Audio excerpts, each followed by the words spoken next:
నమస్తే ఫ్రెండ్స్, తెలంగాణలో నిర్వహించిన గ్రూప్ 1 మెయిన్స్ మూల్యాంకనం ఏదైతే ఉందో దాంట్లో పొరపాట్లు జరిగినాయని మళ్ళీ మూల్యాంకనం నిర్వహించాలని హైకోర్టు ఎట్టకేలకు ఫైనల్గా చెప్పడం జరిగిందనమాట.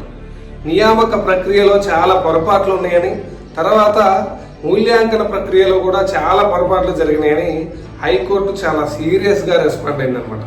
దాంట్లో హైకోర్టు చేసిన వ్యాఖ్యల్లో ప్రధానంగా మూల్యాంకనంలో తప్పులు జరిగినాయని, ఎగ్జామ్ సెంటర్లు ఎంపికలో తప్పు జరిగిందని, ఒకే ఎగ్జామ్ సెంటర్ నుంచి చాలా మందికి ర్యాంకులు రావడం, హాల్ టికెట్ నెంబర్లు సిరీస్ ఏదైతే వరుసగా ఉండడం, తెలుగు మీడియం విద్యార్థులకి తీవ్రమైన అన్యాయం జరగడం అనేది జరిగిందని చెప్పి కొన్ని కారణాలు చెప్పిందనమాట. జస్టిస్ నామవరపు రాజేశ్వరరావు ఒక ఇంట్రెస్టింగ్ వ్యాఖ్య చేసిండు.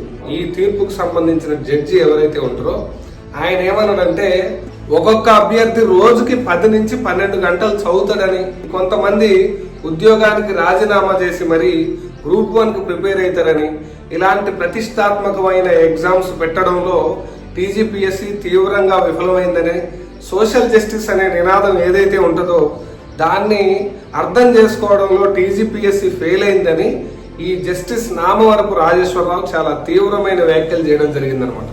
దీంతో పాటు టీజీపీఎస్సీ గతంలో 2 సార్లు పరీక్ష నిర్వహించిన ఆ ఫెయిల్యూర్స్ నుంచి ఎలాంటి పాఠాలు నేర్చుకోలేదని చాలా తీవ్రంగా వ్యాఖ్యానించడం జరిగిందనమాట. వాస్తవానికి ఈ టీజీపీఎస్సీ పరీక్షలు నిర్వహించే విధానం మీద ఒక ప్రిలిమ్స్ పరీక్షకి ఒక హాల్ టికెట్, మెయిన్స్ పరీక్షకి ఒక హాల్ టికెట్ ఇచ్చినప్పుడే చాలా మంది కన్సర్న్స్ రైజ్ చేయడం జరిగిందనమాట. అప్పుడే చాలా పెద్ద డౌట్ వచ్చింది. అయితే అవన్నీ కూడా చివరికి ఈ ఎగ్జామ్ ఫలితాలు వచ్చిన తర్వాత ఒకే సెంటర్ నుంచి చాలా మందికి ఉద్యోగాలు రావడం, తర్వాత హాల్ టికెట్ నెంబర్లు కూడా వరుసగా రావడం, తర్వాత ఒక సెంటర్ నుంచే 719 మందికి ఉద్యోగాలు రావడం ఏదైతే ఉందో అది చాలా పెద్ద అనుమానాలు క్రియేట్ చేసింది అనమాట. ఫైనల్గా మంచి జరిగిందనే కొంతమంది అంటున్నారు, కానీ ఎవరైతే సెలెక్ట్ అయి ఉన్నారో వాళ్ళు మళ్ళీ మూల్యాంకనం జరిగితే వాళ్ళకి అన్యాయం జరిగిద్దని చెప్తా ఉన్నారు అనమాట.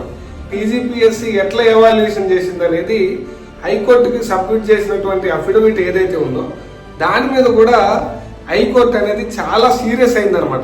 రాష్ట్ర స్థాయిలో ప్రాపర్ గవర్నెన్స్ జరగడానికి స్టేట్ పబ్లిక్ సర్వీస్ కమిషన్ అనేది చాలా ముఖ్యమైన రాజ్యాంగ సంస్థ.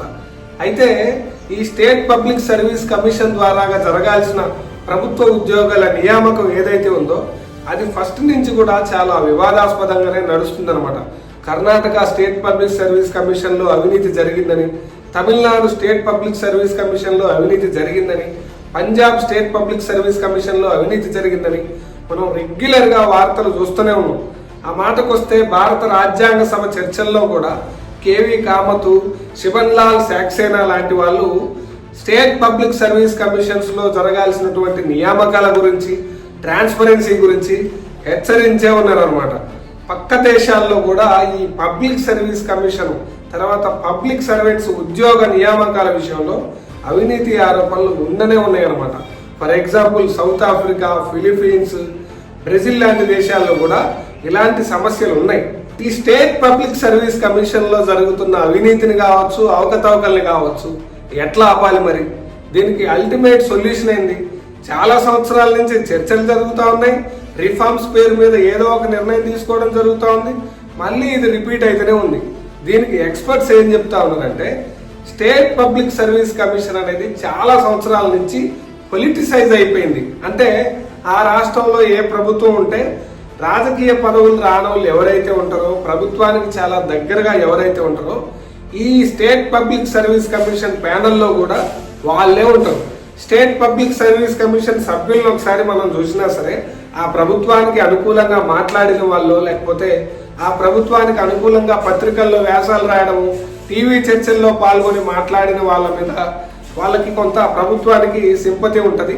వీళ్ళని ఏదో రకంగా చూసుకోవాలన్న దాంట్లో భాగంగానే స్టేట్ పబ్లిక్ సర్వీస్ కమిషన్లో వాళ్ళు మెంబర్లను చేస్తారనమాట.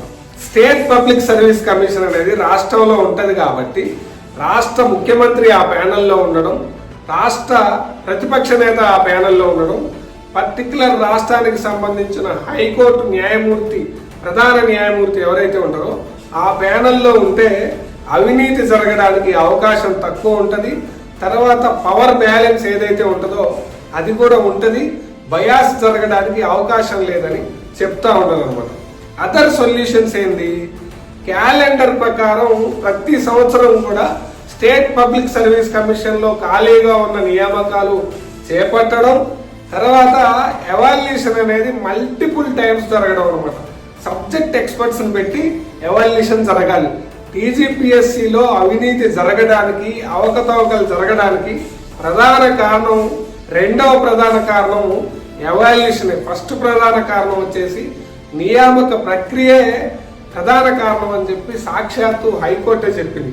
కాబట్టి ఈ సబ్జెక్ట్ ఎక్స్పర్ట్స్ తోని కూర్చోబెట్టి వాళ్ళతోటి మల్టిపుల్ టైమ్స్ పేపర్స్ దిద్దించాలి. ఎందుకంటే మనం చెప్పుకున్నాం ఆల్రెడీ, తెలుగు మీడియం అభ్యర్థులకు తీవ్రమైన అన్యాయం జరిగిందని.